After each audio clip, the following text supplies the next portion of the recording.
Now, let's say you look at this and you say, this is almost completely perfect, only I feel it's slightly too red.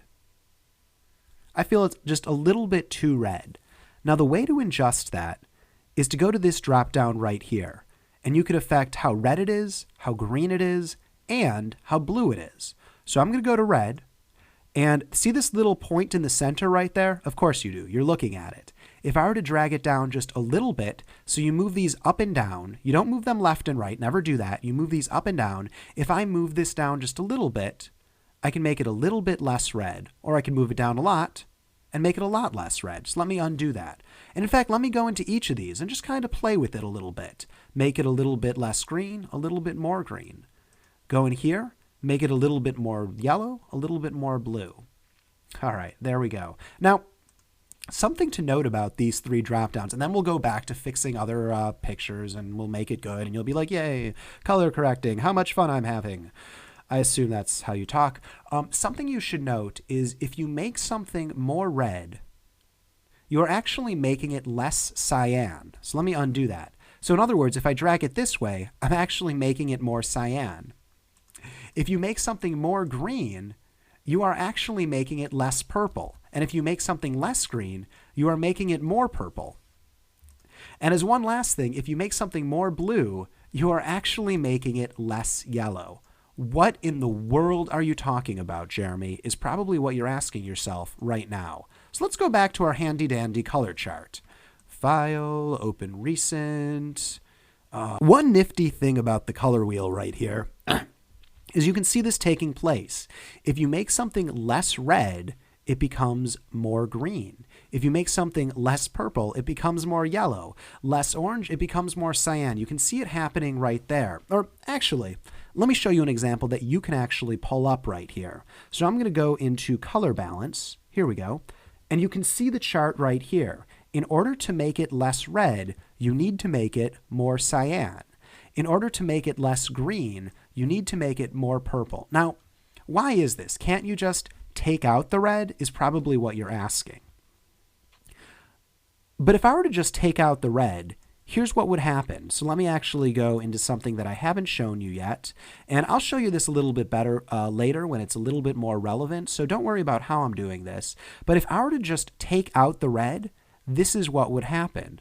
The red, the red parts of this would just become far more blander, or they would become less saturated. Or another way to phrase that is their chroma would decrease. But that's a confusing way to phrase that. So it's the difference between taking the red in an image and decreasing its chroma, and taking the red in an image, here, let me go back here, taking a red in an image, and if I go back to color balance, and shifting its hue. This has all gotten a bit more confusing than I care to admit. So let's open up the color thing one more time.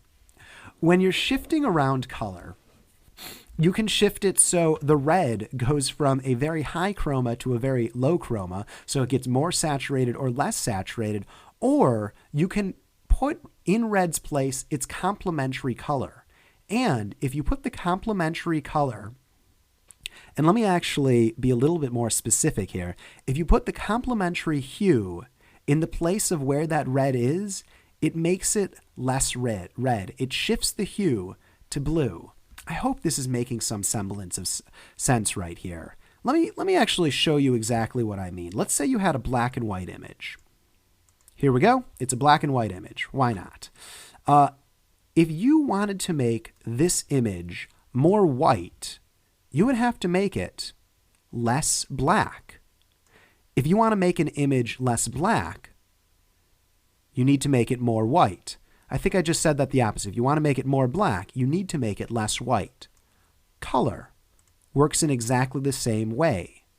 If you want to make an image more red, you need to make it less cyan. If you want to make an image more cyan, you need to make it less red. And you can do that directly inside of the curves palette by moving this middle point up and down. So red actually controls red and cyan.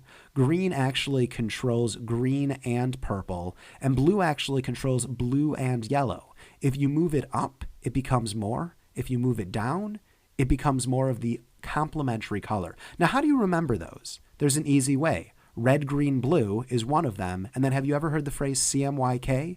It's what printers use. Cyan, magenta, yellow. They match up. Red is to cyan, green is to magenta, blue is to yellow. That might help some of you. That might help none of you. I'm happy I said it, and I'm not taking it back. So in other words, the ways that I fix just about any image is I create a curves color adjustment layer. Let's do that right here. I hit auto.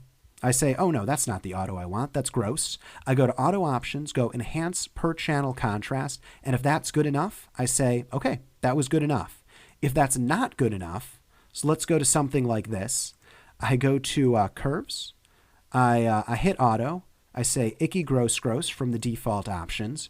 I go to enhance per channel contrast. I say that is not good enough. So I set a white point, way too white, and I use Alt to make me figure out where the white point I want is. Not white enough.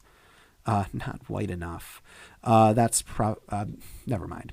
That looks pretty good right there. I set a black point, so maybe this. That looks like it's a little extreme, but it looks pretty good to me. And let's set a midpoint of this right here. I don't like how that looks, so where would something else be? Maybe this? Definitely not that. I'll kind of guess a little with these. And, you know, it's a little bit of playing around. There is an art to it. It's not all math. I think the microphone right here looks pretty neutral. And while this is actually pretty neutral right here, I kind of like the stylized colors that were happening. So I'm going to undo that. I'm going to get this neutral right here. I'm going to undo that. I'm going to play around with it a little bit. And even though it's just 3 clicks, it's the right 3 clicks. And I tend to go a little bit too extreme. So maybe I'll increase the lights, decrease the darks, and then just bring down the opacity on that layer right there. And just in that, it went from this to this. Let me show you that again because that was a whole lot of different steps. Don't save. Strawberry blue channel. All right, so I'm going to go here. I'm going to click on curves. If I press auto, I don't necessarily like what I get, so I'm going to switch the auto options and I'm going to go to enhance per channel contrast. This is much better. So let me again just show you the difference. This is using it with the default auto setting. This is with the far better auto setting. And right now we have the difference between this, and that's just in using the auto. If I want to make it lighter, I do this. If I want to make it darker, I do this. So something you'll notice is when I'm just on RGB, this makes it lighter, this makes it darker. But when I'm on the individual color settings, it actually shifts the hues themselves. Don't worry about why this is happening. Just be aware that this makes it lighter and darker. So this will make it lighter. And these individual drop downs will either make it more red to more cyan or any of the other things that I've listed in the past. So let's get rid of this right here. Don't save it and go right here. I'm going to go to here, curves, curves, auto. Auto doesn't make me all that happy, so I'm going to try the other version of auto. You'll notice there's 4 versions of auto. I really only like to play with this one, enhance per channel contrast. And sometimes I'll set the clip up a little bit more. And already that's all right, but I'm going to actually set a white point. That's way too white, so I'm going to go down here, hit Alt. Let's see what happens when I go right there. I'm going to set a dark point. So that looks pretty good right there. And I'm going to set a midpoint. What looks like a neutral gray to me? Maybe this? I don't think that did anything. I'm just going to click randomly in this image and see what happens. And we see different results happening. I'm pretty happy with this. It made it go from this to this. Now, I could push this even further, and that's exactly what I've done in the past, but we're just going to make it go from that to that just in 3 clicks. Now, you're probably saying to me, all right, Jeremy, I get this. I'm clicking the white, I'm clicking the black, and everything's becoming slightly better, but I still don't quite understand what's going on in the curves panel. So let's go to curves, and I'm going to try hitting auto. I'm going to go here. I'm going to go to auto options, and what I say to that is, honestly, for now, don't worry about it. You're just getting started in Photoshop. Just be aware that this is the best way to do it, and this is the panel that gives you these 3 eyedroppers right here. Now, if you finish using these 3 eyedroppers and you're not completely happy with it, so let me actually affect what I think the midpoint is. There we go. That's much better right there. If you're not happy with it And if curves is seeming a little bit too confusing for you, and you know what, it is the most advanced tool you'll find in color correction in Photoshop. If it's seeming a little bit too confusing to you, what you can always do is, instead of going into the individual channels, red, green, and blue, is you can always use color correction layers, color adjustment layers together. So I could then add a color balance to on top of this and make it so all of this is more red on top of this. You can always stack them on top of each other. That is an option. I just wanted to show you the very best tools. So from the very start, you're doing it the right way, because as you can see, curves doesn't have to be considered all that confusing of a tool. I'm hitting Alt right here. That looks pretty good. Let's find the black point. That seems a little bit too dark, so let's set it to that. That seems much, much better. And I'm going to just set the midpoint as, let's say it's this. You know what? That probably is a lot more color accurate. Oh, by the way, the last underscore in the name is where I've been getting the pictures from. This is their, they set it in the Creative Commons, and this is their handle on Flickr. So please do go to their channels. I very much appreciate their contributions. So one last one.